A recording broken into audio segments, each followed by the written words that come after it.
Bab 419.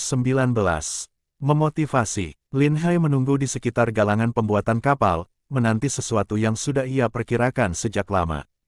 Tidak lama kemudian, dari kejauhan terlihat sekelompok besar orang yang bergerak mendekat dengan langkah penuh percaya diri, seolah-olah mereka sedang dalam parade. Jumlah mereka sangat banyak, dan setiap orang tampak siap untuk berbuat onar. Beberapa dari mereka memegang tongkat, sementara yang lainnya bahkan membawa pisau. Mereka berjalan dengan langkah yang sengaja dibuat untuk menakut-nakuti.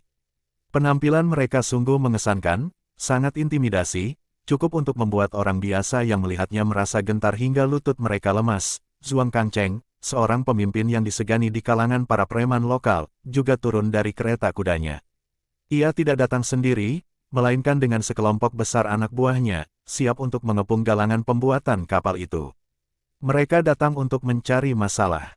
Zhuang Kangcheng memimpin orangnya maju dan segera mengepung galangan kapal, suaranya yang lantang dan memerintah menggema di udara. "Siapa yang memimpin di sini? Keluar dan beri kami jawaban," teriaknya sambil mengacungkan golok besar ke arah para pekerja yang ketakutan. Para pekerja di galangan kapal itu benar-benar ketakutan, wajah mereka terlihat pucat pasi, dan beberapa dari mereka sudah gemetar ketakutan. Mereka tahu betul reputasi buruk geng garam, kelompok preman yang terkenal karena kekejaman dan kekuatannya. Sudah lama para pekerja ini mendengar kisah tentang betapa kejamnya geng garam. Dan kini, mereka datang dalam jumlah besar, jelas ini bukan sekadar ancaman verbal. Para pekerja tahu, hari ini masalah besar telah datang ke depan pintu mereka, dan tampaknya tidak akan berakhir baik. "Tuan Chao, menurutmu apa yang harus kita lakukan? Kita menahan beberapa orang mereka, dan seperti yang kita duga, sekarang mereka datang membawa lebih banyak orang untuk balas dendam," kata salah satu pekerja dengan nada cemas. "Kapal sebesar ini, galangan kapal kita, pasti akan dihancurkan oleh mereka." Namun, Chao Fang, salah satu tukang kayu senior yang dikenal memiliki ketenangan dalam menghadapi situasi sulit, hanya tersenyum tipis. Dia tidak tampak panik sedikit pun. Ia menatap ke arah Lin Hai yang duduk tidak jauh darinya, tetap tenang dan tidak mengatakan apapun. Keyakinan Lin Hai tampaknya sudah menular ke dirinya. "Tak perlu takut," kata Chao Fang dengan tenang, "jumlah kita lebih banyak, masa kita takut sama preman kampung seperti mereka. Bahkan jika kita harus bertarung 3 lawan 1, kita tetap bisa menang." Dia menatap ke arah para pekerja lainnya dan berteriak dengan lantang, "Dengarkan semuanya. Jika ada di antara kalian yang tidak takut mati, angkat senjatamu dan maju bersamaku. Aku tidak percaya kita, dengan jumlah orang sebanyak ini, bisa kalah dari geng garam. Ingat, jika bengkel kita dihancurkan hari ini, kita tidak akan pernah mendapatkan pekerjaan sebagus ini lagi. Pikirkan baik-baik sebelum kalian memilih mundur." Setelah menyelesaikan kalimatnya, Chao Fang mengambil sebuah tongkat besar dan melangkah ke depan. Para pekerja lainnya saling berpandangan, mereka cemas dan ragu. Namun, setelah beberapa saat, akhirnya ada yang memutuskan untuk mengikuti jejak Chao Fang. "Aku sudah cukup lama menahan ini. Mari kita lawan mereka," teriak salah satu pekerja muda. "Benar, kita tidak bisa membiarkan preman ini menghancurkan tempat kerja kita yang baru saja mulai berjalan dengan baik." Sambut pekerja lain, "Jumlah kita banyak, apa yang harus kita takutkan? Kita harus melindungi galangan pembuatan kapal ini, atau kita akan kehilangan mata pencaharian kita. Siapapun yang berani menghancurkan pekerjaanku, aku akan melawan mereka mati-matian." Seru pekerja lain dengan penuh semangat. Pekerja yang lebih tua masih tampak khawatir. Pengalaman mereka membuat mereka lebih berhati-hati. Namun, pekerja yang lebih muda, yang memiliki semangat dan keberanian yang membara, mulai mengangkat senjata mereka dan maju ke depan, mengikuti Chao Fang. Mereka membawa pisau, gergaji, dan senjata tajam lainnya, sementara yang lain mengambil tongkat kayu besar sebagai senjata darurat. Mereka merasa tidak bisa membiarkan momen ini berlalu begitu saja. Hidup yang mereka nikmati sekarang, makan kenyang setiap hari, tidur di tempat yang hangat, dan sebentar lagi anak mereka akan mendapatkan pendidikan, terancam hilang jika mereka tidak melawan. Kesempatan seperti ini mungkin tidak akan datang lagi dalam hidup mereka. Dengan cepat, lebih dari 1.000 orang sudah berkumpul, semuanya berdiri di belakang Chao Fang, siap untuk menghadapi geng garam. Jumlah yang begitu besar membuat suasana semakin tegang, tetapi juga memberi kekuatan moral kepada para pekerja. Sementara itu, Cao Qiang, yang telah mendengar tentang kedatangan geng garam, segera bergerak. Pasukannya baru saja menjalani pelatihan selama 2 hari. Sebagian dari mereka bahkan baru tiba kemarin, dan Cao Qiang khawatir dengan mereka yang belum sepenuhnya siap, akan ketakutan oleh reputasi geng garam. Oleh karena itu, dia tahu bahwa sebelum pertempuran dimulai, semangat mereka harus dibangkitkan. Setelah memanggil semua pasukan dan menyusun mereka dalam formasi tempur, Cao Qiang berdiri di depan mereka dan berteriak lantang, "Sejak kalian datang ke sini, apakah kalian puas dengan hidup kalian sekarang? Kalian bisa makan kenyang, keluarga kalian tinggal di rumah yang hangat. Apakah kalian puas?" "Puas," jawab pasukannya dengan suara bulat, penuh semangat. "Benar, aku juga puas. Dulu, kita sering diintimidasi saat bekerja membuat kapal untuk orang lain. Tapi sekarang, kita sudah bertemu dengan Tuan Lin, yang memberi kita makan cukup dan memastikan seluruh keluarga kita hidup dengan layak. Tapi lihat sekarang, geng garam datang ingin merampas semua itu dari kita. Mereka ingin membuat kita kembali ke hari-hari kelaparan. Apakah kalian rela?" "Tidak rela," jawab pasukannya lagi, kali ini dengan suara yang lebih lantang. "Jenderal Cao, beri kami perintah. Kami datang ke sini untuk menjadi prajurit. Kami tidak percaya bahwa kami akan kalah dari preman itu," seru salah satu prajurit. Cao Qiang tersenyum puas, dia memandang prajurit tersebut, dan berkata, "Aku tidak salah mengangkatmu menjadi pemimpin. Kita di sini sebagai prajurit, dan suatu hari nanti kita akan melawan musuh yang lebih besar, seperti orang Korea dan bajak laut Jepang. Jika kita tidak bisa mengalahkan preman-preman ini, lebih baik kita pulang untuk mengurus anak-anak kita." Kata-kata Cao Qiang membuat pasukannya tertawa keras, tetapi juga memberi mereka semangat tambahan. "Jenderal, beri kami perintah." "Tidak ada satupun pengecut di sini," teriak salah satu prajurit. "Bagus," kata Cao Qiang dengan tegas. "Hari ini aku berjanji, semua orang harus mematuhi perintahku dengan ketat. Tidak ada yang boleh mundur, tidak ada yang boleh melarikan diri. Siapapun yang berani melarikan diri akan dihukum sesuai hukum militer." Setelah memastikan semangat pasukannya terangkat, Cao Qiang berteriak, "Maju! Hajar mereka!" Meskipun pelatihan pasukan baru dilakukan dalam waktu singkat, mereka berbaris dengan teratur dan disiplin. Setiap orang membawa tongkat kayu yang diperlakukan seperti tombak, dan mereka terlihat siap untuk bertempur. Di sisi lain, Zhuang Kangcheng awalnya merasa yakin bahwa dengan membawa banyak orang, ia bisa dengan mudah menakut-nakuti para pekerja di galangan kapal ini.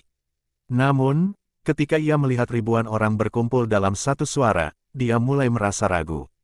Jumlah orang yang dia lihat jelas lebih dari 2 hingga 3.000 orang, dan beberapa anak buahnya tampak mulai cemas. Mereka terbiasa mengintimidasi orang lain dengan jumlah mereka yang banyak, tetapi sekarang, mereka dihadapkan dengan jumlah yang lebih besar. Namun, Zhuang Kangcheng tahu bahwa mundur sekarang hanya akan membuat dirinya terlihat lemah. Dengan suara keras dan penuh semangat, dia berteriak kepada anak buahnya, "Apa yang kalian takutkan? Mereka memang banyak, tetapi jumlah mereka tidak berarti apa-apa. Kita akan mengalahkan mereka dengan mudah." Anak buahnya, yang sebelumnya ragu, kembali menunjukkan sikap garang setelah mendengar perintah Zhuang Kangcheng. Di geng garam, siapapun yang melarikan diri dalam perkelahian akan dihukum berat, dan mereka tahu bahwa hukuman itu bisa lebih buruk daripada kematian. Cao Qiang melangkah maju. Dia berdiri di depan Zhuang Kangcheng, dan dengan sikap yang lebih tenang namun penuh wibawa, dia berkata, "Di sini, akulah yang memegang kendali.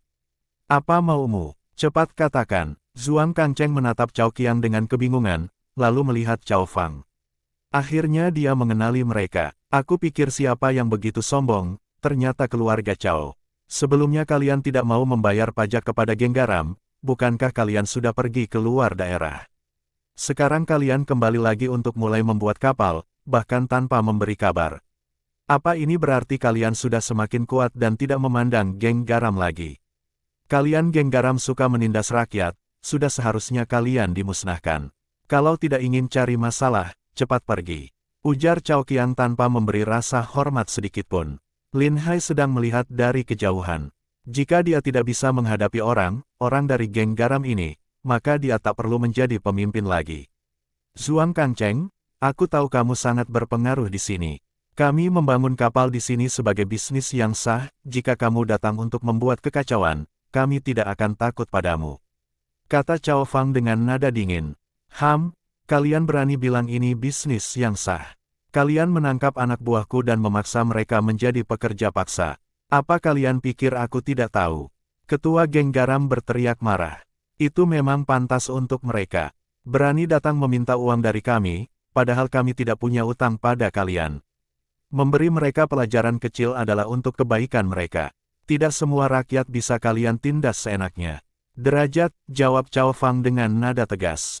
Kalian lebih sombong dari kami, jika tak bisa bicara baik-baik, mari kita selesaikan dengan tangan. Kita lihat apakah kalian lebih kuat atau geng garam kami lebih kuat. Zhuang Kangcheng benar-benar sudah kehilangan kesabarannya. Hari ini, dia harus memanfaatkan kesempatan ini untuk menunjukkan kekuasaannya. Jika tidak, akan ada lebih banyak orang yang berani melawan mereka di masa depan. Bab 420. Pasukan kavaleri. Kedua belah pihak langsung bertarung tanpa bicara sepatah kata pun. Pada awalnya, pihak para pekerja langsung unggul. Mereka bekerja setiap hari, jadi kekuatan mereka tidak lemah. Ketika tongkat mereka diayunkan dan mengenai sasaran, pihak lawan langsung tidak berdaya. Terlebih lagi, jumlah mereka lebih banyak, 2 orang melawan 1 pun terasa mudah. Zhuang Kangcheng tidak menyangka bahwa para pekerja ini sangat ganas dalam bertarung. Dia berteriak, kenapa kalian takut? Bahkan jika ada yang mati, aku yang akan bertanggung jawab. Begitu kata itu terucap, para preman langsung mulai mengayunkan pisaunya dengan membabi buta, memaksa para pekerja mundur terus-menerus. Para pekerja tidak takut terluka dalam perkelahian, tapi begitu mereka melihat darah, mereka jadi gentar. Wang Dayong juga membawa orang untuk membantu. Saat melihat para preman membawa pisau, tanpa ragu dia langsung menghunus pedang dan menebas mereka. Setelah menumbangkan beberapa orang, kedua belah pihak benar-benar bertarung habis-habisan. Banyak yang terluka, dan para pekerja pun merasa takut. Sambil bertarung, mereka terus mundur. Bahkan, beberapa dari mereka berbalik dan melarikan diri. Sebenarnya, mereka tidak bisa disalahkan. Mereka masih memiliki keluarga yang harus diurus, jadi tidak ada yang berani mempertaruhkan nyawanya. Yang berani bertarung habis-habisan sudah bergabung dengan militer. Dibandingkan dengan para preman, para pekerja ini masih kalah jauh. Lin Hai tidak bisa membiarkan para pekerja menderita. Dia berkata kepada situ yang ada di sebelahnya, kirim semua orang ke sana, lindungi para pekerja dan bantu mereka. Baik, perintah diterima. Situ segera membawa orang-orangnya maju untuk membantu dan mengarahkan para pekerja mundur. Melihat mereka akhirnya mulai mundur, Zhuang Kangcheng tertawa terbahak-bahak. Lihat, meskipun jumlah mereka banyak, apa gunanya? Mereka hanya gerombolan orang lemah, tidak ada satupun yang berani bertarung sampai mati. Cao Qiang melihat keunggulan mereka berbalik menjadi kekalahan, hal ini membuatnya sangat marah. Tidak ada yang bisa dia lakukan karena senjata mereka jauh lebih lemah. Sebatang tongkat, meskipun mengenai lawan, hanya bisa melukai mereka. Sedangkan pisau para preman, jika mengenai tubuh, akan menyebabkan luka parah, bahkan bisa terbunuh. Dia juga harus membagi perhatiannya untuk melindungi para pekerja, hal ini membuatnya bertarung dengan ragu-ragu. Kalau saja aku diberi waktu lebih banyak untuk melatih mereka, aku pasti bisa mengalahkan kalian semua.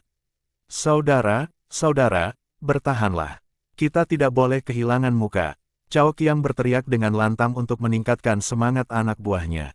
Namun, formasi sudah kacau, dan mereka hanya bisa mengurus diri masing-masing. Zhuang Kangcheng berniat untuk mengalahkan semua pekerja dalam satu serangan besar.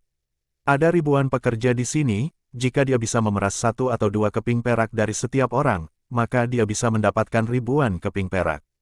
Dia bahkan bisa mengambil semua kayu dan peralatan di sini, semua bisa dijual untuk mendapatkan banyak uang. Bahkan jika kayu-kayu itu hanya digunakan sebagai kayu bakar, dia masih bisa menghemat uang untuk membeli arang. Dia sudah memutuskan untuk menghancurkan galangan kapal ini. Zhuang Kangcheng berteriak, ayo saudara, serang lebih keras. Kita akan menang. Namun, sebelum katanya selesai terucap, terdengar suara derap kuda dari kejauhan, dengan cepat menuju ke arah mereka. Zhuang Kangcheng kebingungan dan melihat ke kejauhan. Ternyata ada pasukan kavaleri yang datang dengan cepat. Saat ini, dia mulai semakin kebingungan, mereka tidak memberitahu pemerintah bahwa mereka akan menyerang rakyat biasa, jadi tidak mungkin pemerintah akan mengirim prajurit ke sini. Apalagi, kantor pemerintahan tingkat daerah hanya bisa mengerahkan beberapa petugas, tidak memiliki kewenangan untuk memanggil pasukan. Lagi pula, jika prajurit dikerahkan, tidak mungkin secepat ini. Dia mulai merasa ada yang tidak beres. Mungkin pemilik galangan kapal ini telah pergi mencari bantuan. Yu Huasi memimpin di depan, dengan tombak panjang di tangannya. Tanpa berkata sepatah kata pun, dia menyerang ke tengah kerumunan, menargetkan orang-orang dari geng garam. Jika bukan karena kebutuhan untuk mempertahankan mereka sebagai pekerja paksa, dia akan membunuh mereka semua. Dengan 2.000 pasukan kavaleri, bahkan hanya dengan satu gelombang serangan, mereka bisa memusnahkan semua orang di sini dengan mudah. Zhuang Kangcheng melihat pasukan kavaleri memang menyerang mereka, hal ini membuatnya ketakutan setengah mati. Dia segera berteriak, "Saudara-saudara, cepat lari. Prajurit datang untuk menangkap kita." Dia melihat ke satu arah dan, bersama beberapa orang kepercayaannya, segera berlari. Yu Huasi yang sedang menunggang kuda dapat dengan jelas melihat keadaan geng garam. Dia telah mengunci pandangannya pada Zhuang Kangcheng. Cepat kepung mereka semua, jangan sampai ada yang lolos. Yu Huasi memerintahkan, para prajurit yang membawa bendera perintah segera mengeluarkan instruksi. Kavaleri di belakang mengepung kedua sisi dengan cepat, mengurung orang-orang geng garam di dalam. Letakkan senjatamu sekarang, maka kalian akan dibiarkan hidup. Jika ada yang berani melawan, akan dihukum mati. Prajurit kavaleri berteriak dengan lantang. Orang geng garam sudah sangat ketakutan, mereka segera meletakkan senjata mereka dan berlutut dengan tangan di atas kepala. Jika mereka terus melawan, mereka benar-benar akan dibunuh. Meskipun mereka sangat berani, namun tidak ada yang berani melawan prajurit. Para pekerja yang melihat prajurit datang membantu sangat terkejut. Sebelumnya, pemerintah tidak pernah peduli dengan masalah semacam ini. Apa yang terjadi hari ini? Tidak terdengar kabar bahwa ada pejabat baru yang dilantik di Haidong. Mereka semua kebingungan. Apakah ada yang benar-benar ingin menghancurkan geng garam? Tidak tahu, tapi kalau geng garam benar-benar dihancurkan, maka ini akan menjadi kabar baik bagi rakyat. Bagaimanapun, para pekerja sangat berharap akan ada yang bisa menangani para preman geng garam ini. Sekarang mereka sudah mendapatkan pekerjaan bagus seperti ini, jadi mereka tidak ingin pulang setelah hanya bekerja selama beberapa hari. Ini semua hanya kesalahpahaman. Kami ini adalah teman. Geng garam kami membantu pemerintah mengelola rakyat. Tolong jangan bertindak kasar. Zhuang Kangcheng segera berteriak dengan keras, berharap bisa lolos dengan menggunakan koneksinya dengan pemerintah. Yu Huasi hanya tersenyum dingin padanya. Kalian membantu pemerintah mengelola rakyat. Pemerintah mana yang menyuruh kalian melakukan itu? Bapak Kepala Daerah Wang Tianan adalah teman baikku, kalian bisa tanyakan hal ini kepadanya. Zhuang Kangcheng tak peduli lagi. Dia bahkan menjual nama kepala daerah itu untuk mencoba menyelamatkan diri. Jika dia bisa lolos, tentu itu kabar baik. Tapi jika tidak, dia juga tidak peduli. Bagaimanapun, kepala daerah itu sudah menerima banyak uang darinya, jadi sudah waktunya bagi kepala daerah itu untuk menanggung akibatnya. Kalian ini orang tak tahu malu. Menindas rakyat dan bahkan menuduh pejabat yang tidak bersalah. Kalian harus dihukum dengan berat. Yu Huasi memerintahkan, tangkap semua orang geng garam ini, belenggu mereka, dan paksa mereka bekerja untuk menebus dosa-dosa mereka. Atas perintah Yu Huasi, para prajurit langsung turun dari kuda dan menangkap semua anggota geng garam. Bahkan mereka yang terluka hanya diberi perawatan sederhana. Selama mereka tidak mati, mereka langsung disuruh bekerja. Para pekerja jelas mengenali Yu Huasi dan tertegun melihatnya. Cao Qiang untuk pertama kalinya menyaksikan betapa kuatnya prajurit kerajaan Daxia, dan dia sangat kagum. Hatinya bergejolak dengan semangat, berharap suatu hari dia juga bisa melakukan sesuatu yang sehebat ini. Bukankah itu Tuan Yu? Bagaimana dia bisa memimpin begitu banyak pasukan kavaleri? Apakah dia Jenderal Daxia? Seseorang bertanya dengan terkejut. Jelas, kan? Dia memimpin begitu banyak pasukan kavaleri, dan mereka semua pasti prajurit elit Daxia. Sekarang kita sudah aman, dengan perlindungan prajurit, siapa lagi yang berani membuat masalah? Baiklah, yang terluka segera cari tabib untuk perawatan. Yang lainnya cepat lanjutkan pekerjaan. Kita harus segera menyelesaikan kapal ini, jangan sampai mengecewakan Tuan Lin. Cao Fang, yang sudah tahu identitas Yu Huasi dan Lin Hai, sudah tidak terlalu terkejut. Bab 421. Rumit, Yu Huashi memerintahkan anak buahnya untuk menangkap semua anggota geng garam karena jumlah orang yang ditangkap terlalu banyak dan butuh pengawasan khusus. Dengan banyaknya orang berkumpul, ada kemungkinan mereka akan mencari kesempatan untuk melarikan diri atau membuat kerusuhan. Dia memutuskan untuk menempatkan pasukannya di daerah itu dan menutup semua informasi. Toh, tempat ini tidak pernah didatangi orang, warga desa nelayan di sekitar juga tidak akan datang karena air di sini terlalu dalam untuk menjaring ikan. Mengunci informasi sangat mudah. Meskipun perkelahian sebesar ini terjadi, orang luar tetap tidak akan bisa mengetahuinya. Lin Hai memang ingin menutup semua informasi, untuk melihat siapa yang akan berani membantu geng garam setelah sekian banyak orang menghilang secara tiba-tiba. Siapapun yang bekerja untuk geng garam, harus ditangkap dan langsung diinterogasi, pasti tidak akan salah menangkap mereka. Sekarang mereka memiliki lebih dari 1.000 pekerja paksa, pekerjaan menjadi jauh lebih cepat. Semua pekerjaan berat diberikan kepada orang dari geng garam, dan jika mereka bekerja lambat, mereka akan dicambuk atau dipukul. Zhuang Kangcheng, meskipun sudah tua, masih menarik gergaji bersama anak buahnya. Tidak lama kemudian, tangan mereka penuh dengan luka lecet, dan semuanya hampir menangis. Ketua, kalau kita terus seperti ini, tidak akan ada akhirnya. Para tukang ini benar-benar tidak punya rasa takut, mereka menangkap kita untuk kerja paksa, ini melanggar hukum. Kita harus segera memberitahu Xianling. Xianling adalah pejabat sekelas bupati, agar dia mengirim orang untuk menangkap mereka. Bodoh. Kamu pikir aku tidak tahu?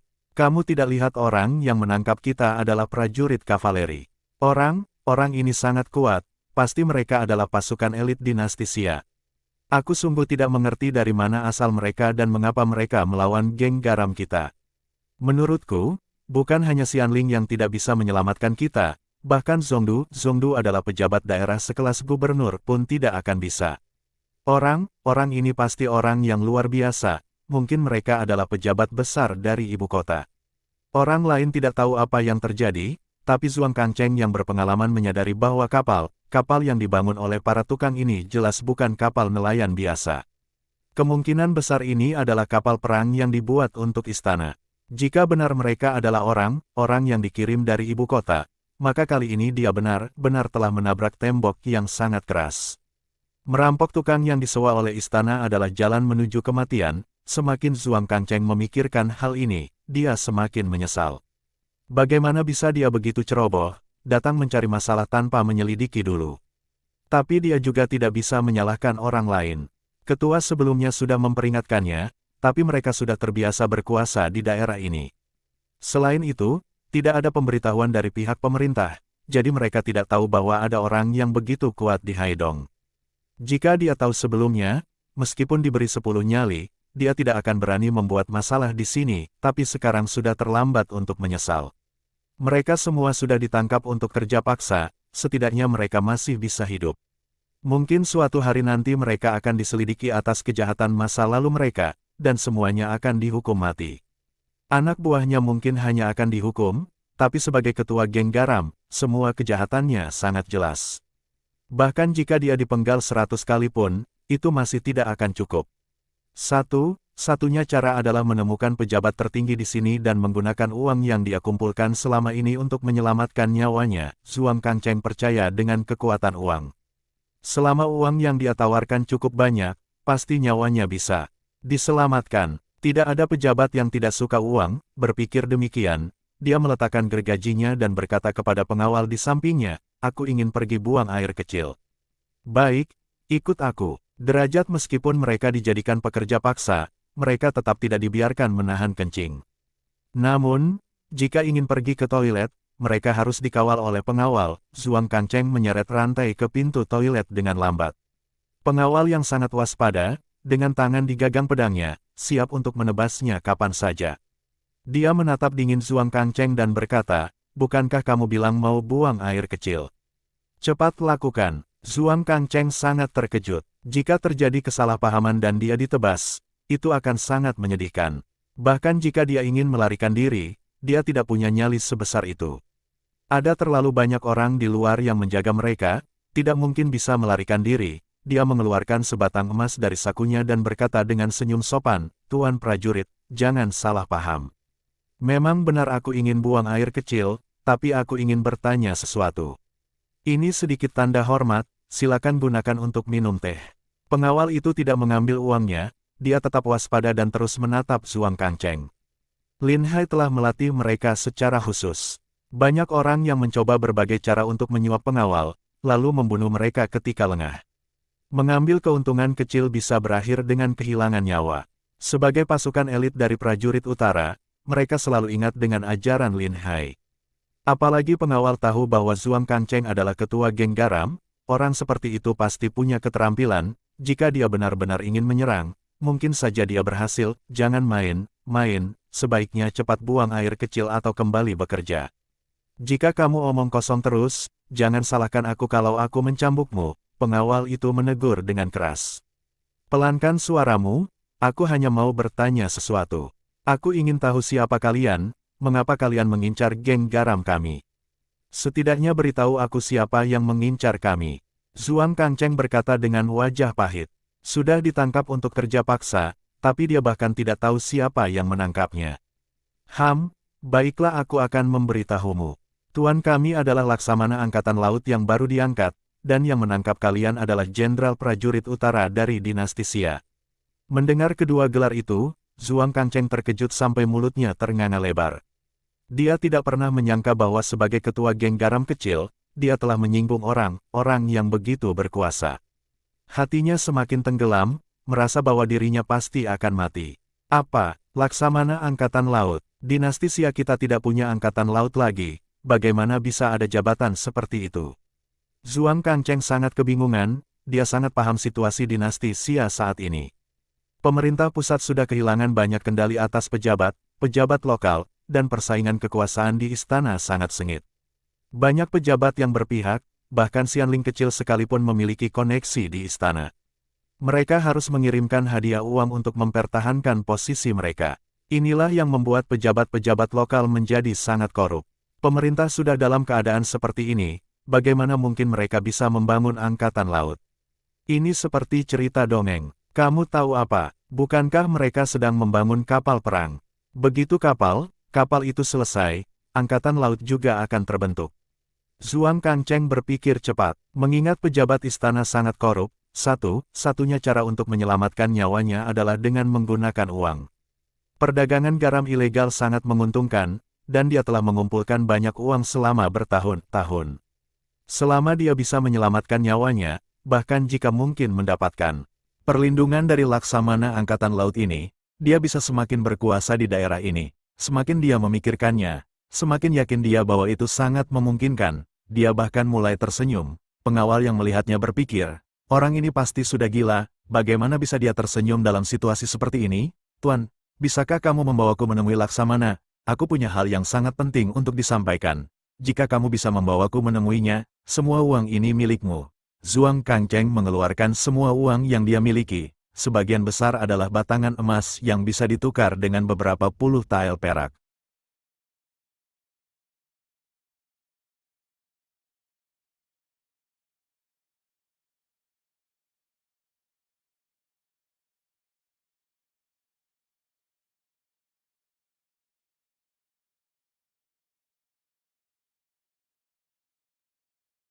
Bersambung